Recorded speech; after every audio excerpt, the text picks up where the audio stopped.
Are you a podcaster? Maybe you've got that big idea and you're looking for a network to join. The multi-award-winning Ozcast Network can get your content to eyes and ears all over the world. Join now for the first month free, and you could be featuring this sound at the beginning of your podcast. Ozcast. Simply head to ozcastnetwork.com for details. Ozcast.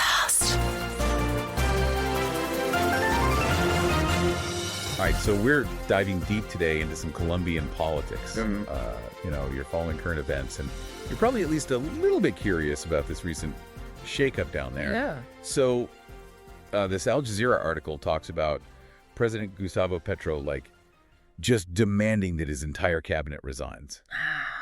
It's a pretty bold move. It is. And we're going to try to, figure out, what's going on here, what's going on behind the scenes, what's going on publicly.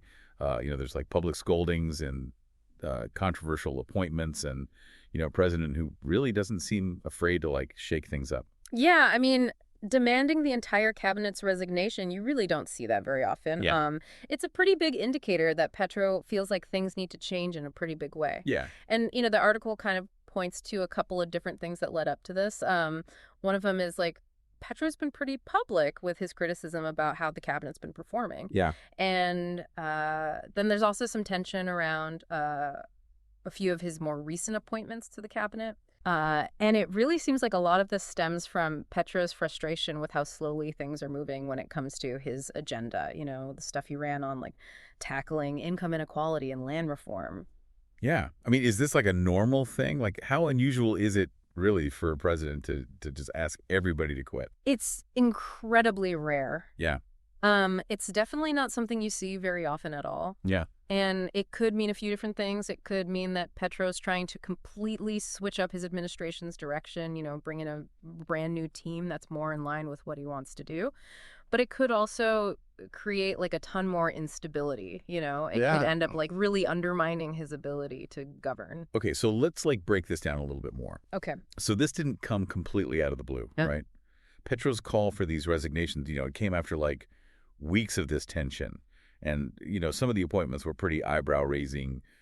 For instance, there's Laura Sarabia, who Petro appointed as foreign minister. She was his former chief of staff. Yeah. Why was that such a controversial pick? Well, for one thing, Sarabia is actually involved in a pretty big corruption investigation. Oh, wow. And she's facing allegations of illegal wiretapping. So you can imagine why people were a little concerned about this appointment. Yeah, that's a bit of a red flag, I'd say. Yeah, and it kind of makes you wonder what Petro's priorities are here. Is he putting loyalty above how this looks to the public, or does he honestly think that Sarabia is innocent? Yeah. Either way, it's a risky move. It could really backfire on him. Yeah, and this happened, while Petro's having this very public disagreement with President Trump about those migrant deportation flights. Mm-hmm. So it's adding fuel to the fire. Exactly. The timing couldn't have been worse, honestly. Yeah. It's it just creates this image of all this chaos happening internally while Petro's trying to look strong and in control to everyone else. Yeah. Just wasn't a good look. And then there's Armando Benedetti, too. Another controversial appointment. Yeah. He's facing allegations of violence against women and influence peddling. Mm-hmm. He says he's innocent, but, still. Yeah, I mean, both the Benedetti and Sarabia appointments are kind of raising the same questions. Is this all about favoritism? Or are they going to be able to make good decisions when they're so close to Petro? Yeah. Benedetti is a really important aide to Petro. And, even though he denies the accusations, there was a ton of disapproval, both from within the cabinet and from the public. I mean, it all just added to this feeling that things were unstable. And that ultimately led to this huge shakeup. So we've got these appointments. They're already causing all this tension. Then Petro gets on live TV. Yeah. And spends 5 hours, just publicly criticizing his cabinet. Wow, 5 hours. 5 hours. He's going off about how the trade, education, and health ministers are all behind on his key projects. Yeah. What do you make of Petro's leadership style, this willingness to, air all the dirty laundry like this? It's definitely not your typical approach, Yeah. It shows that he's not afraid of confrontation, that he's serious about holding his team accountable, but doing it like that so publicly, even if it's humiliating to them. I mean, it takes guts. Yeah. It could show strength and transparency, but it could also have some serious downsides. Like what? Well, it could push people in the government away from him, create this whole atmosphere of fear and distrust, and that could make it like way harder for him to get anything done. Yeah. I mean, publicly putting your cabinet on blast like that on live TV, that's bold. Bold is one word for it. Yeah. We'll have to see if it works out for him in the end. So after this public dressing down, there were quite a few resignations. Big names like Labor Minister, Gloria Ramirez, Environment Minister, Susana Mohammed, Culture Minister, Juan David Correa, and Jorge Rojas, who was the head of the state agency DAPRE. Wow, that's a lot of people. Yeah, and Ramirez, she put out a statement that said, quote, "Politics must proceed without sectarianism and without ambiguities," end quote. So, I mean, it seems like there's a lot of tension and division in the government now, wouldn't you say? Oh, absolutely. Yeah. I mean, those resignations are like a giant flashing sign that Petro's government is divided. Yeah. And what Ramirez said, that really points to this frustration that she feels like things are unclear and that there's no real direction. Yeah. And, these resignations aren't just symbolic either. Like, this is a major loss of experience and expertise for the government. Yeah. That's a really good point. So now what happens? Oh, that's what we're going to get into next. Okay, stay with us. Then we're going to dive even deeper into what might happen after these resignations. What challenges does Petro have ahead of him when he tries to put his cabinet back together? Okay, so Petro's facing some pretty big challenges here, right? Yeah. I mean, his cabinet's a mess. Yeah. It seems like the public's starting to wonder about his leadership, and all those plans he had, those are starting to look a lot harder to pull off. Right. How is all this drama going to affect his ability to, actually get things done? Well, it's definitely a step backwards. Are you a podcaster? Maybe you've got that big idea and you're looking for a network to join. The multi-award-winning Ozcast Network can get your content to eyes and ears all over the world. Join now for the first month free, and you could be featuring this sound at the beginning of your podcast.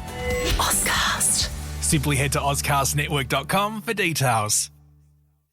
It takes time to replace all those ministers, and it's not just about filling the spots. It's got to be people who are qualified and who are on board with Petro's vision, Yeah. The article mentions some of his big goals, like dealing with income inequality and land reform. And those are tough issues. Yeah. You need some seriously skilled and dedicated people to tackle those. And let's not forget the political situation he's dealing with, right? Yeah. I mean, Colombia's got this history of being super divided politically, and Petro himself is a controversial figure. Right. I mean, he was a guerrilla fighter. So some people are automatically against him, and then you've got these powerful groups who benefit from things staying the same, so they might be working against him too. Yeah, you're right. That's a really important point.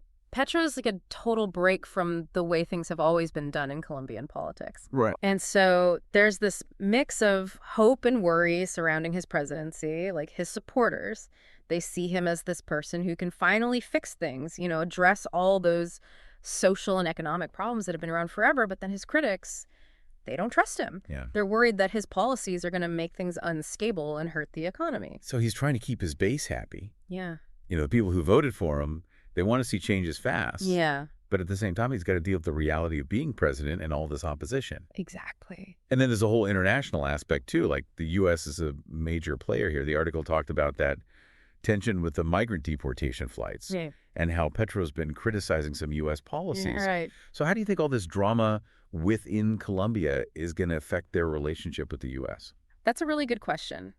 The relationship between those two countries has always been complicated. Yeah. And it's even more so now with Petro wanting Colombia to be more independent, especially when it comes to foreign policy. That whole standoff over the deportation flights and Petro publicly saying he doesn't agree with certain U.S. policies, well, that's definitely put some strain on things. So it's like he's walking a tightrope, trying to show that Colombia can make its own decisions while also knowing how important it is to stay on good terms with the U.S. Exactly. It's a delicate balance, and all this chaos in his cabinet definitely isn't helping. Yeah, it's not a good look. No. It makes his government look weak and unstable, and that could embolden his critics both inside Colombia and internationally, Yeah. And it could make it harder for him to work with the U.S. on things like trade security and, of course, migration. Okay, so what happens now? Right. What's next? How's this shakeup going to affect Colombia, both within the country and in terms of how they get along with the U.S.? Well, it's hard to say for sure right now. Yeah. A lot depends on who Petro picks to replace those ministers that quit. Will he go with more moderate people, maybe trying to calm things down and make his critics happy? Or will he double down and choose people who are even more on board with his radical ideas? Yeah. If he does that, it could make the divisions within Colombia even worse and really damage their relationship with the U.S. It's like he's at this crossroads, right? Yeah. Does he compromise or does he stick to his guns? Exactly. So whatever he decides, it's going to have huge consequences. You got it. This isn't just about filling some empty jobs. It's about what direction his presidency is going to take and ultimately what direction Colombia is going to take. What's really interesting to me is how this whole thing shows just how hard it is to actually make big changes.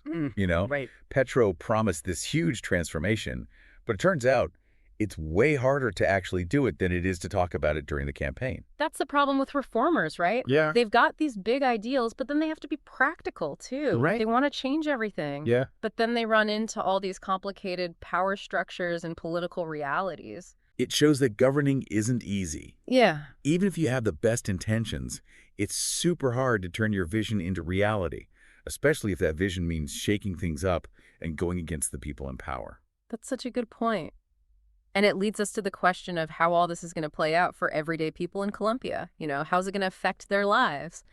That's what we're going to talk about in our last segment. We've been talking about, all the political stuff and Yeah. what might happen with the U.S., but we can't forget about the people in Colombia, Right. This isn't just some game, the decisions these politicians make. They affect real people's lives. So what are some of the ways this whole mess could impact the average Colombian? Well, one thing is that all this instability can make people nervous. Yeah. They might not want to invest or spend money, which could hurt the economy, and it can make people lose trust in the government. Yeah. Which makes it harder to solve problems. And what about Petro's big plans? Yeah. Like tackling inequality and land reform. Those are things that could really make a difference for a lot of Colombians, especially the ones who've been struggling for a long time. What happens to those plans now with all this going on? That's the big question. The shakeup could really slow things down or even stop them completely. Yeah. The new ministers are going to need time to figure things out, and there's no guarantee that they'll be as passionate about Petro's vision as the old ones were. Right. Plus, with all the division and uncertainty, it might be tough to get everyone on board and to find the resources to actually make these big changes happen. It's like a reminder that politics isn't just some abstract thing. Yeah. It has real consequences for real people. Absolutely. And in Colombia, where there's so much inequality already, the stakes are really high. Yeah. Whether Petro's government succeeds or fails, it's going to have a huge impact on millions of people's lives, for good or for bad. It's pretty complicated, isn't it? Yeah. Petro came in promising all this change, but he's running into some serious roadblocks. She's trying to do so many things at once, Yeah. Make these big changes, keep his government together, stand up to the U.S., and give the people what they voted for, all while dealing with people who want to see him fail. That's a lot to juggle. It is. And as we wrap up our deep dive here, I think it's worth thinking about what this all means for Petro's leadership, Yeah. How might this affect Colombia's politics and their relationship with the U.S. down the line? There's no easy answer, but it's something to consider as we keep watching this whole thing unfold. Thanks for joining us for this deep dive. Oscast. Are you a podcaster? Maybe you've got that big idea and you're looking for a network to join. The multi-award-winning Oscast network can get your content to eyes and ears all over the world. Join now for the first month free, and you could be featuring this sound at the beginning of your podcast. Oscast. Simply head to oscastnetwork.com for details.